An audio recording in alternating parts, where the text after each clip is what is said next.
Assalamualaikum warahmatullahi wabarakatuh. Bismillahirrahmanirrahim. Alhamdulillahi rabbil alamin. Wassalatu wassalamu ala ashrafil anbiya'i wal mursalin, Nabiyyina Muhammadin wa ala alihi wa sahbihi ajma'in. Rabbi shrah li sadri wa yassir li amri wahlul 'uqdatan min lisani yafqahu qawli, amma ba'du. Puji dan syukur bagi Allah Subhanahu wa taala, Tuhan sekalian alam. Selawat serta salam atas Nabi junjungan kita Nabi Muhammad sallallahu alaihi wasallam, juga atas ahli keluarga baginda, para sahabatnya dan para pengikutnya yang setia sehinggalah ke hari kiamat. Alhamdulillah. Syukur pada Allah kerana pada pagi ini kita dapat kembali. Rasa lama je cuti tak? Memang lama sungguh lah, seminggu. Jadi insya-Allah pada pagi ini kita dapat kembali dan kita bacalah dari surah As-Sajdah ayat-ayat yang terakhir, dan kita ambil pada pagi ini sekali lagi daripada ayat yang ke-23. Daripada ayat yang ke-23 dan kita akan sambung terjemahan dan tadabburnya dari ayat yang ke-27. 25 27 kan? Baik, kita baca dari ayat 23. A'udzu billahi minasy syaithanir rajim.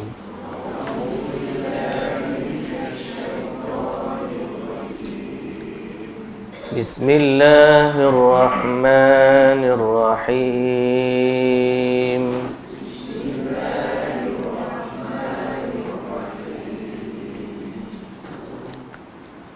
وَلَقَدْ آتَيْنَا مُوسَى الْكِتَابَ فَلَا تَكُنْ فِي مِرْيَةٍ مِّن لِقَائِهِ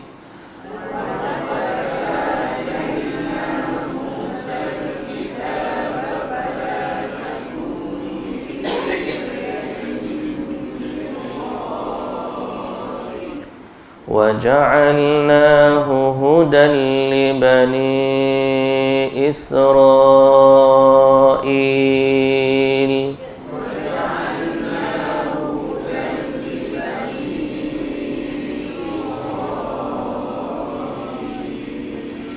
وَجَعَلْنَا مِنْهُمْ أَئِمَّةً يَهْدُونَ بِأَمْرِنَا لَمَّا صَبَرُوا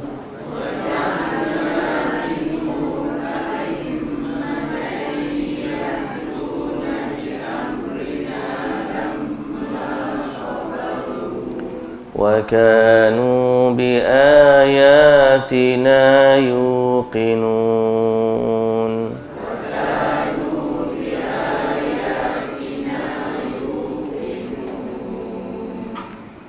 إِنَّ رَبَّكَ هُوَ يَفْصِلُ بَيْنَهُمْ يَوْمَ الْقِيَامَةِ فِيمَا كَانُوا فِيهِ يَخْتَلِفُونَ.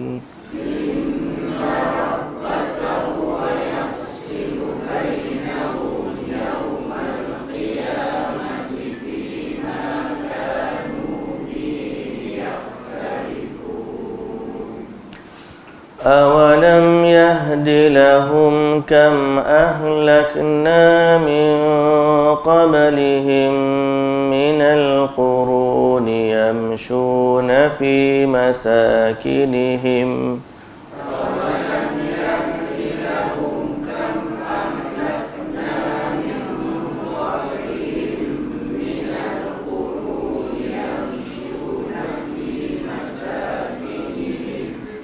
إِنَّ فِي ذَلِكَ لَآيَاتٍ أَفَلَا يَسْمَعُونَ.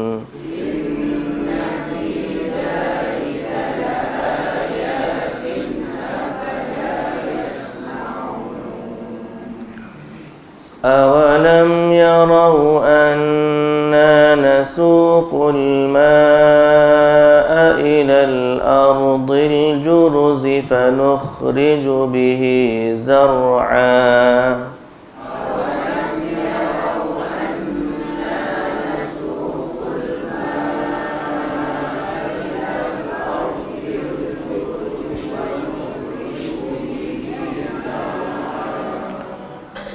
فنخرج به زرعا تأكل منه أنعامهم وأنفسهم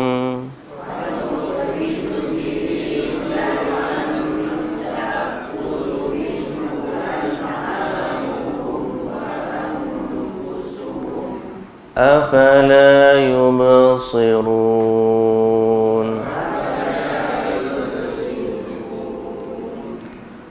ويقولون متى هذا الفتح إن كنتم صادقين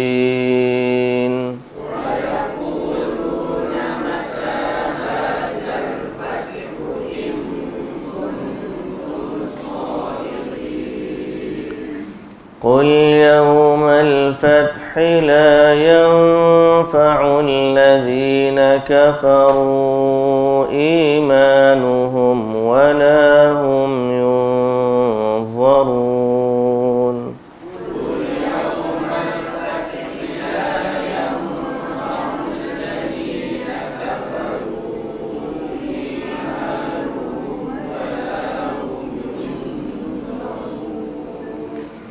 فأعرض عنهم وانتظر إنهم منتظرون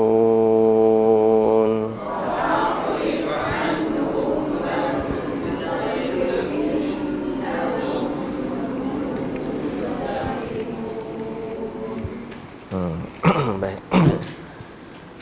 Bismillahirrahmanirrahim. Sekali lagi alhamdulillah, kita bersyukur pada Allah Subhanahu wa taala, Tuhan pemilik dan penguasa semesta alam. Selawat dan salam atas Nabi junjungan kita Nabi Muhammad sallallahu alaihi wasallam, juga atas ahli keluarga baginda, para sahabatnya dan para pengikutnya yang setia sehinggalah ke hari kiamat. Alhamdulillah. Jadi ayat yang kita baca pada hari ini adalah surah Sajadah dari ayat yang ke-23. Yang mana sebelum ni kita dah baca terjemahannya dan sampai kepada ayat yang ke-26. Di mana terakhir ayat 25 dan 26 Allah Subhanahu wa taala menceritakan tentang perihal hari kiamat, tentang perihal hari kiamat, di mana di awal surah ini Allah Subhanahu wa taala mengisahkan orang-orang yang tidak beriman dengan hari kiamat. Surah ini berkisar tentang keyakinan kita kepada Allah, Tuhan yang Maha Pencipta, bahawa dialah yang menciptakan kita dan dialah juga yang akan mematikan kita. Kemudian dialah pula yang akan membangkitkan kita di hari akhirat. Ketetapan ini adalah satu keyakinan yang menjadi asas kepada agama kita. Islam tertegak di atas akidah. Dia bukan sekadar ditegakkan di atas nilai. Dia ditegakkan di atas akidah yang benar, itu kepercayaan bahawa kita ni adalah hamba yang dicipta oleh Allah. Kemudian kita hidup untuk mengabdikan diri kepada Allah. Kemudian kita mati mudah-mudahan dalam keadaan beriman dan taat kepada Allah, dan kemudian akan dibangkitkan di hari akhirat untuk diadili oleh Allah. Dan setelah itu hanya orang-orang yang beriman kepada Allah akan mendapat rahmat dari Allah dan dimasukkan ke dalam syurganya yang kekal abadi. Adapun orang yang tidak beriman, mereka tidak akan mendapat rahmat di hari akhirat. Sebaliknya mereka mendapat kemurkaan dan azab dan dicampakkan ke dalam api neraka. Itu asas kepada keimanan terhadap Islam, itu menjadi rukun. Orang yang tidak beriman kepada Allah dan tidak beriman kepada hari akhirat, memang mereka tak percaya. Dia tak percaya. Dan kita dah sebut bagaimana bentuk keyakinan mereka. Ada yang percaya bila mati, matilah. Kerana mereka percaya begitulah. Hari ni kita ajak mereka beriman kepada Allah, dia kata tak apalah, biarlah. Kita kefahaman masing-masing. Sebab dia tak percaya benda tu. Ada orang sehingga akhirnya bila kita ajak dia beriman kepada Allah, malah dia menghina pula Allah. Pasal dia tak yakin dia akan kembali kepada Allah. Jadi asas keimanan, beriman bahawa Allah yang Maha Pencipta, kemudian kita mati, kemudian kita menghadap dia, kembali kepada hari akhirat, ini adalah antara perkara yang paling utama dalam agama.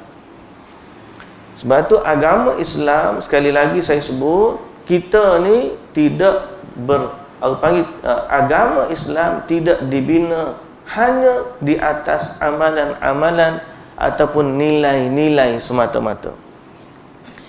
Nilai moral. Kalau kerana moral, boleh jadi agama non-Muslim, bukan Islam pun ada moral dia. Cuma moral saja tak cukup. Kita ni jangan menipu, kena cakap benar, kena jujur, buat baik kepada orang tua, hormat kepada ibu bapa. Tu nilai. Memang Islam ada nilai dia. Malah Islam nilai dia yang tertinggi. Tapi mendahului nilai adalah akidah, kepercayaan. Sebab itu hari ini salah satu perkara yang kita kena baiki dalam hidup, ramai orang mengajak beribadah tak sampai ke maksud yang utama. Maksud contohnya apa? Orang ajak kita buat ibadat untuk tujuan-tujuan fadilat beramal. Oh, kalau buat macam ni Allah bagi murah rezeki. Kalau buat macam ni Allah bagi kesihatan. Kalau baca surah Yusuf waktu mengandung, Allah bagi anak cantik. Kalau bagi berapa lagi? Baca surah sekian-sekian dapat jodoh. Ini semua fadilat-fadilat.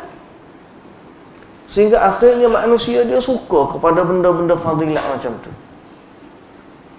Kerana suka ni lah munculnya orang yang mengajak manusia dengan fadilat-fadilat yang palsu. Dia mesti ada demand, kemudian akan ada supply. Orang minat benda-benda macam ni, maka orang marilah, mungkin orang buat hadis-hadis palsu, fadilat-fadilat sekian. Tapi agama tidak duduk situ. Agama ni paling utama ialah ketaatan kepada Allah, Tuhan yang Maha Agung. Maknanya kita cari dalam hidup, fadilat ni nombor 2. Kalau ada, ya. Kalau tak ada pun, paling utama ialah kita buat kerana taat kita kepada Allah Subhanahu Wa Taala. Bererti apa yang Allah Taala perintahkan kita buat, apa yang Allah Taala tak perintahkan kita tak buat. Di sinilah kuncinya. Sehingga akhirnya walaupun kita tengok fadilat palsu, kita tak berasa nak buat. Sebab apa? Sebab kita tak yakin ini adalah datangnya dari Allah. Tapi kalau orang memang minat fadilat ni, dia kata, oh benda ni apa salahnya, benda baik, apa salahnya, dia anggap benda tu baik. Tapi kita, kebaikan paling utama di sisi Islam adalah apa yang datang dari Allah. Kalau benda tu hadis palsu, mana kebaikan dia? Malah dia sedang berdusta atas nama Allah. Ini hubung kait dia dengan keyakinan. Sebab tu Islam ni, sekali lagi saya katakan, dia bukan sekadar nilai, dia bukan sekadar cara beramal, tapi mendahuluinya ialah keyakinan, akidah, kepercayaan bahawa kita ni hamba kepada Allah, diciptakan untuk mengabdikan diri kepada Allah dengan cara yang Allah Ta'ala syariatkan. Dan kemudian bila kita mati, kita akan dibangkitkan oleh Allah Subhanahu Wa Ta'ala dan akan ditanya oleh Allah tentang apa yang Dia perintahkan melalui Rasul yang Dia utuskan, bukan melalui cara yang kita suka untuk mengabdikan.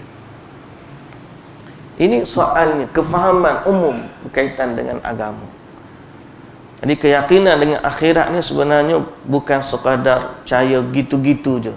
Ada tata cara yang perlu kita jaga sehingga akhirnya semoga Allah Subhanahu Wa Ta'ala memberi kebaikan kepada kita semua. Jadi apa sahaja yang diperselisihkan dalam ayat yang 25, Allah Ta'ala dah sebut dah, inna rabbaka huwa yafsilu bainahum yawmal qiyamati fima kanu fihi yakhtalifun.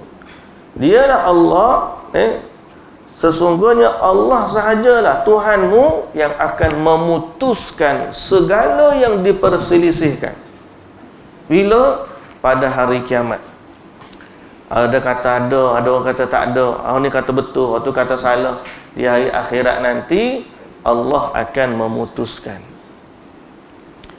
So sebagai orang panggil apa? Jalan keselamatan, sebagai langkah orang panggil berjaga-jaga, hari ini janganlah kita buat sesuatu melainkan yang kita tahu benda ni dalam keredaan Allah Subhanahu Wa Ta'ala. Kerana hujung pangkalnya akan kembali kepada Allah. Jadi nak buat sesuatu, tanya diri, benda ni Allah suruh ke tak? Kalau nak tahu Allah suruh, mana ada dalam Quran. Kalau tak ada dalam Quran, Allah Ta'ala tak suruh gitu. Lepas tu kita tanya pula, benda ni ada tak Rasul bagi tahu? Pasal apa? Sebab Rasul ni menerima wahyu dari Tuhan. Kalau Rasul tak bagi tahu, Quran pun tak ada, kita apakah diamalkan oleh para sahabat? Sebab sahabat-sahabat ni mereka faham Quran, mereka faham hadis, dan boleh jadi ada mereka lihat pada zaman Nabi SAW, mereka faham sebagaimana yang diajarkan oleh Nabi SAW. Kalau ada, kita juga amalkan, sebab termasuk dari amal para salafus salih. Tiba-tiba benda tu tak ada zaman, tak ada dalam Quran, benda tu tak ada dalam hadis, kemudian tidak pula diamalkan oleh para sahabat, tidak pula bertentangan dengan pula amalan-amalan para ulama yang salafus salih. Lalu dia mari dengan satu hujah, benda baik, apa salahnya? Agak-agak benda tu valid ke tidak di hari kiamat? Jawapan dia tidak. Sebab Allah Ta'ala kata yang memutuskan dia di hari akhirat Allah. Kalau benda baik apa salahnya tu, justifikasi baik tu siapa yang bagi tahu? Dia. Quran tak kata, Nabi tak kata, sahabat tak buat. Dia kata benda baik apa salahnya. Siapa yang kata benda baik? Dia. Allah tak kata, Nabi tak kata. Jadi kalau sekadar dia yang kata, tak payahlah. Tidak ada maknanya untuk kita berpegang dengan sesuatu yang rapuh macam tu. Sebaliknya, berpegang teguhlah dengan ajaran yang dibawa oleh Nabi sallallahu alaihi wasallam. Bila saya sebut satu doa pada minggu lepas atau sebelum daripada kita cuti, jazallahu anna Muhammadan ma huwa ahluhu tu, dia ramai yang datang dan dia kata dia baca doa tu. Sebab benda tu memang dah orang panggil viral. Semua ustaz-ustaz pun ajar dan sebagainya. Tapi bila kita kata dia datang dengan satu hadis yang pertama statusnya dhaif jiddan, sangat-sangat lemah. Kemudian fadilat dia pula bertentangan dengan ayat Quran, yang mana hadis yang cerita pasal zikir tersebut malaikat ni letih nak tulis pahala banyak sangat, sedangkan Quran kata malaikat ni tak letih. Jadi bertentangan pula. Bila kita kata perkara itu dah lah daif, terlalu lemah, bertentangan pula dengan Quran. Jadi kita kata untuk sampai ke satu tahap kita nak buat sungguh-sungguh, nak pegang, nak amal benda ni seumur hidup, tak padan dengan status dia tu. Baiklah kita pergi cari benda-benda yang lebih sahih daripada Allah dan Rasul. Yang Nabi SAW ajar, ada zikir pagi dan petang, ada baca Quran. Sibuk dengan baca Quran pun. Kalau kita ni zikir sampai ribu-ribu satu hari, bila nak baca Quran? Kalau tanyalah, orang duk sibuk dengan zikir sampai 10,000, sampai 100,000. Soalan dia, bila nak baca Quran? Kita hak ni pun tak ada dah. Hak tak buat pun tak ada dah. Hak buat lagi, hak kalau zikir ribu-ribu tu. Sahabat-sahabat macam mana dia boleh khatam Quran seminggu sekali, ada 5 hari sekali?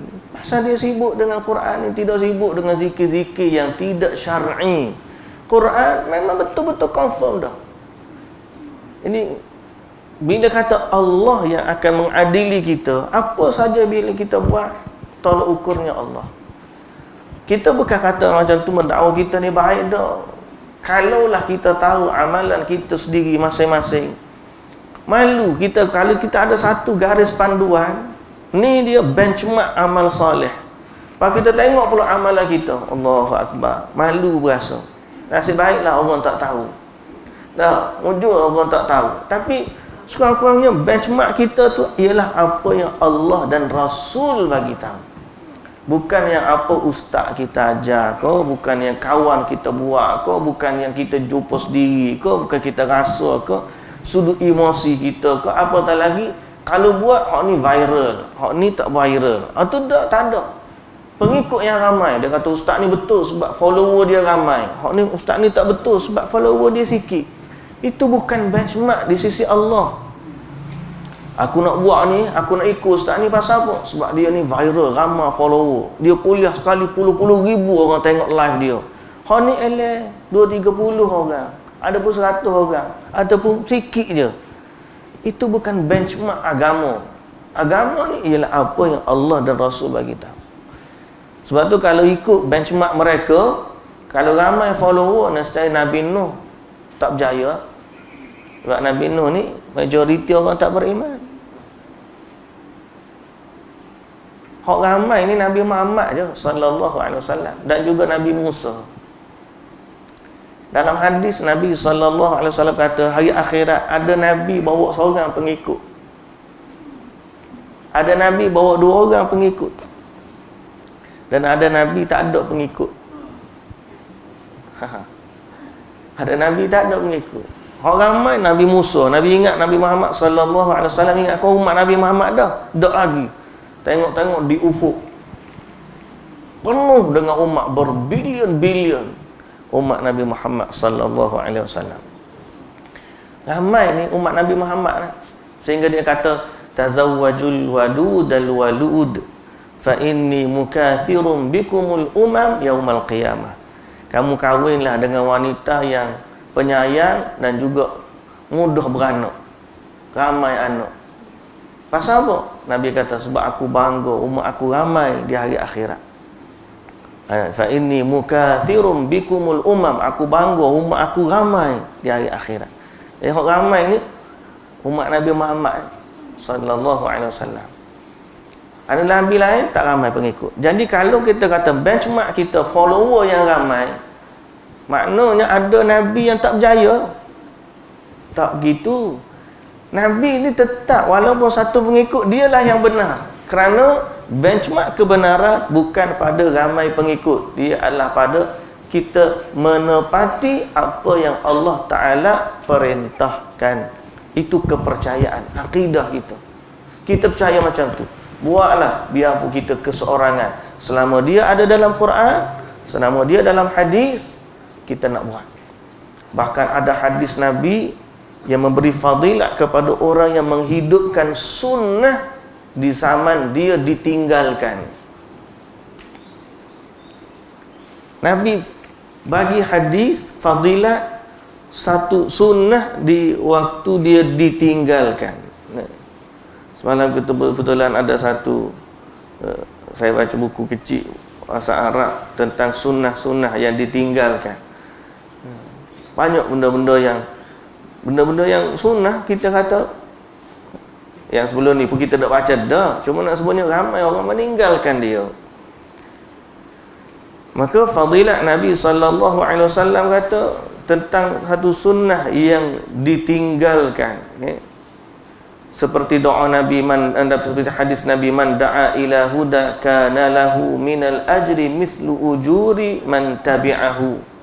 Siapa yang ajak kepada satu hidayah, petunjuk, dia dapat pahala dan juga pahala orang yang mengikutnya sampailah ke hari kiamat.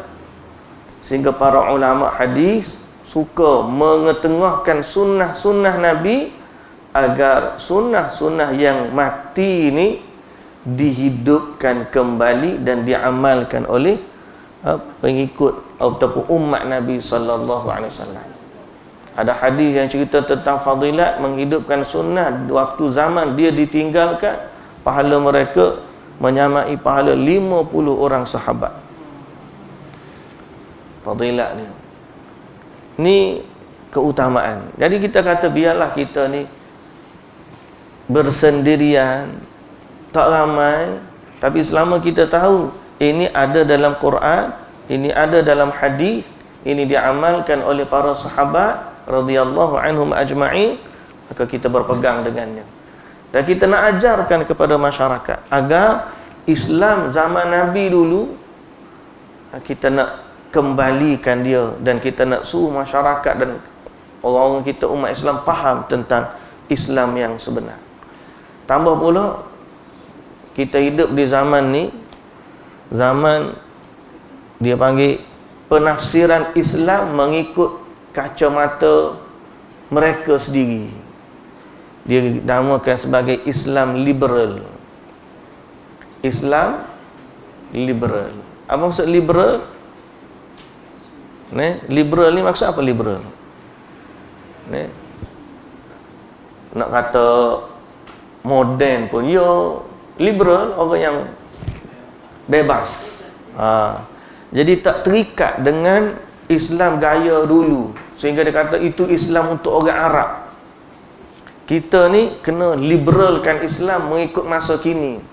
Maka setiap orang menafsirkan agama mengikut kesesuaian tempat dia.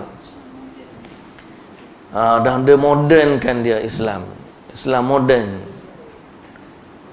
Sehingga ada yang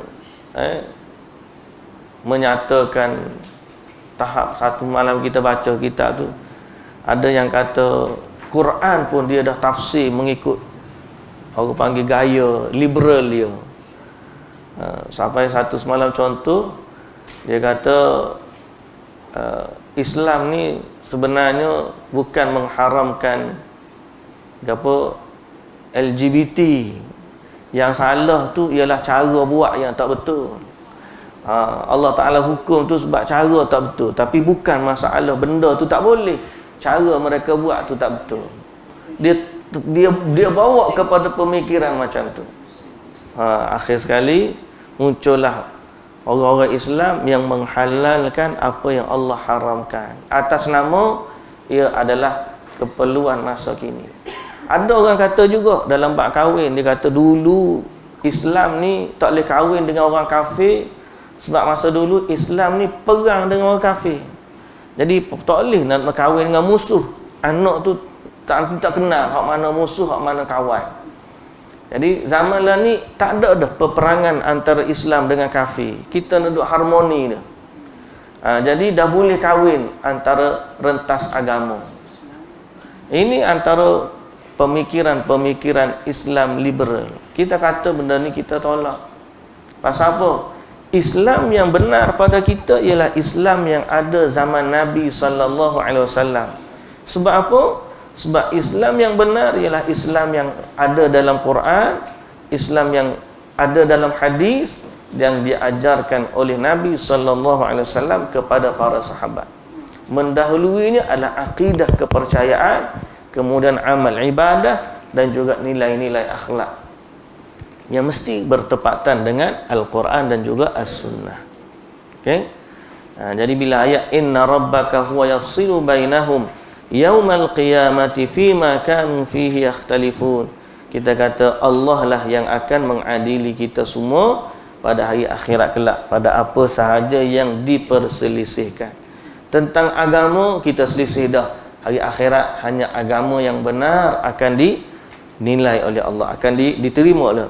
Begitu juga dengan perselisihan hukum antara makhluk, juga Allah Ta'ala akan adili di hari akhirat sesama kita.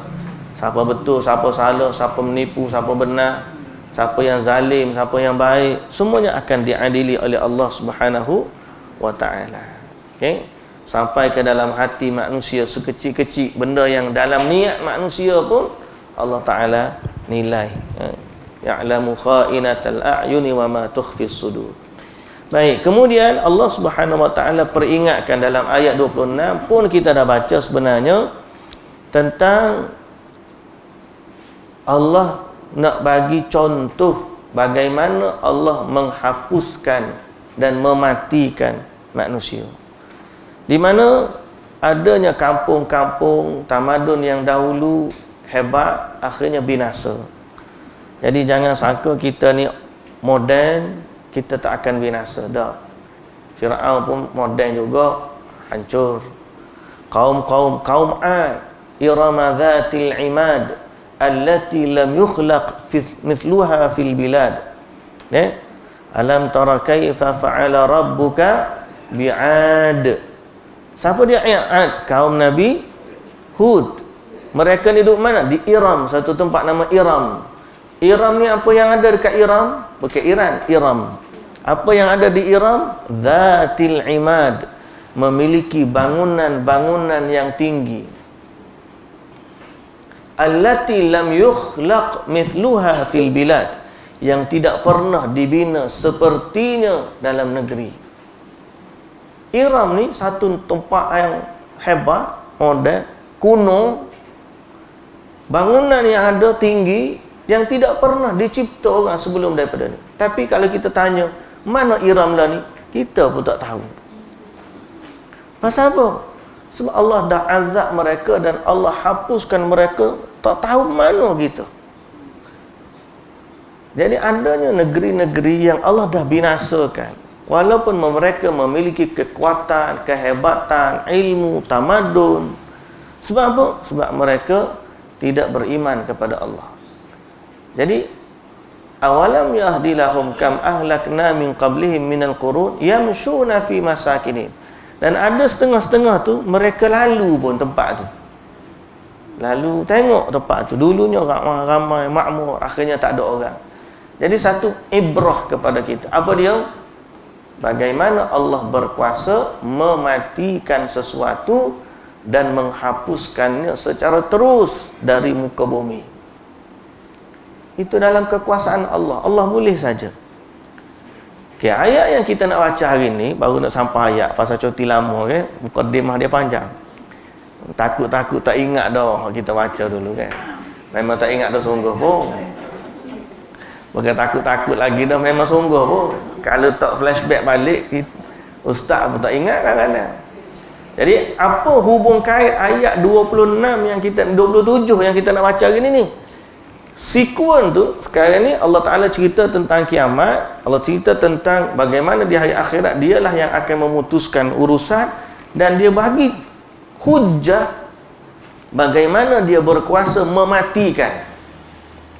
Ayat 27 dia bagi pula hujah bagaimana dia berkuasa menghidupkan kembali. Jadi ayat ni lah, awalam yarau anna nasuqul ma'a ilal ardil juruzi fanukhriju bihi zar'an ta'kulu minhu an'amuhum wa anfusuhum afala yubsirun. Maksud dia apa? Dan tidakkah mereka itu melihat bahawasanya kami mengarahkan turunnya hujan ke bumi yang kering kontang, lalu kami tumbuhkan dengan air hujan itu tanaman-tanaman yang daripadanya dimakan oleh binatang-binatang ternak mereka dan dimakan oleh mereka sendiri. Maka mengapa mereka tidak mahu memerhatikan semua itu? Lalu mereka beriman kepada Allah, beriman kepada hari akhirat, dan mereka taat kepada Allah, dan mereka bersyukur kepada Allah Subhanahu wa taala. Dalam kurungan itulah, afala yubsirun. Kenapa mereka tak mahu melihat? Jadi di sini ada bukti Allah berkuasa menghidupkan pula. Jadi Allah ni ada bukti, dia kata ni tengok ni, Allah berkuasa mematikan satu kaum yang hebat, tamadun mereka juga hebat, gilang gemilang, tapi akhirnya binasa. Allah tunjuk kekuasaan. Dalam ayat ni kekuasaan manusia, kehidupan manusia mati. Ayat yang lain Allah Subhanahu wa taala kata dalam surah Kahfi yang kita baca, wadrib lahum mathalal hayatid dunya kama in anzalnahu minas samai fakhtalata bihi nabatul ardi fa asbaha hashiman tazruhur riyah. Kita tengok dunia ni seperti pokok yang subur, turun hujan, tumbuh daun, kemudian akhirnya daun tu pun jadi kering, kemudian gugur, diterbangkan angin. Jadi Allah tunjuk hidup, kemudian mati. Dalam ayat hari ini Allah tunjuk dia mematikan kaum yang dulu makmur sebagai satu bukti, kemudian dia juga boleh menghidupkan kembali bumi yang mati itu. Setelah dia turunkan hujan, tumbuhlah pokok-pokok. Yang mana kamu pun makan pokok tersebut, binatang kamu pun makan pokok tersebut. Tidakkah kamu perhatikan ini semua adalah bentuk kekuasaan Allah yang berkuasa mematikan dan berkuasa menghidupkan. Afala yumsirun. Jadi kena buat apa? Itulah kata. Dah nampak lagu tu. Tidakkah mereka mahu taat? Tidakkah mereka mahu bersyukur? Tidakkah mereka mahu mengabdikan diri kepada Allah Subhanahu wa taala? Inilah maksud dia. Kita doalah, kadang-kadang hati ni Allahu akbar, payah sungguh nak jaga. Nak jaga. Setiap kali kita baca, setiap kali tu terdetik hati kita. Lepas tu lama kita ni lupa balik. Tu pun kadang-kadang kita rasa dalam kehidupan ni, kadang-kadang seolah-olah kita terpaksa heret dada kita kepada ketaatan. Ada waktu ni kita ni lemah. Lemah sungguh. Bukan lemah biasa-biasa dak. Berat je rasa nak buat ibadat. Allahul musta'an. Semoga Allah lah bantu kita. Dan kita kena minta dengan Allah Subhanahu wa taala, Allahumma a'inni ala zikrika wa syukrika wa husni ibadati. Doalah senantiasa supaya Allah ni bantu kita. Ayat-ayat ni memang kita baca kita takut, tapi bila kita letak diri kita, rasa takut je. Pasal apa? Sebab tak padan dengan apa yang kita tahu ni dengan apa yang kita buat. Rasa lelah ni kalau tiba saatnya Allah nak adili kita, berasa takut rasa. Semoga Allah Ta'ala mengampunkan dosa-dosa kita yang banyak. Allah merahmati kita dengan rahmat dan kasih sayangnya. Dan paling kita harapkan ialah rahmat dan keampunan dia. Itulah yang paling utama. Kita tahu akhirat itu benar, Allah itu benar, mahsyar itu benar, kitab catatan itu benar, timbangan amalan itu benar, titian sirat itu benar, syurga itu benar, neraka itu benar, tahu. Tapi apa yang kita ni duduk slow lagi ni? Kita tu termasuklah tengah cakap ni slow lagi ni. Allahul musta'an. Sebab tu kita kata dengan tahu tu satu, bila nak buat tu ya Allah, yang kita dah harap, kita istighfar dan harap rahmat dari Allah Subhanahu Wa Taala. Tapi dalam masa yang sama kena usahalah. Usaha. Allahul musta'an, kena usaha agar Allah Subhanahu Wa Taala ni bantu kita semua. Allahumma a'inna ala dzikrika wa syukrika wa husni ibadatik ya muqallibal qulub tsabbit qulubana ala dinika wa ta'atik. Baik muslimin dan muslimat yang dirahmati Allah. Lalu Allah Subhanahu Wa Taala kata, wa yaquluna mata hadzal fathu in kuntum sadiqin. Dan mereka berkata, bilakah berlakunya hari kiamat yang kamu kata betul ada tu. Jadi antara bentuk kekufuran yang ada pada orang kafir, bukan setakat mereka tak percaya, bahkan mereka datang dengan soalan mengejek kepada Nabi sallallahu alaihi wasallam. Kalau betul akhirat tu ada, mana dia? Ni kadang-kadang adalah orang cabar gitu. Kalau Allah tu ada tu, mana dia? Ni cabaran-cabaran macam ni adalah cabaran yang menunjukkan keingkaran yang ada dalam hati dan kedegilannya. Sombong dia dengan Allah Subhanahu Wa Taala. Maka apa jawapannya? Kita sambung besok hari. Tokah hari pertama kita tutup lalu surah Sajadah dah.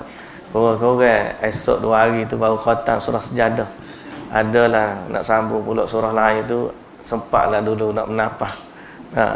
Jadi insya-Allah esoklah kita tutup dan khatam surah Sajadah ni.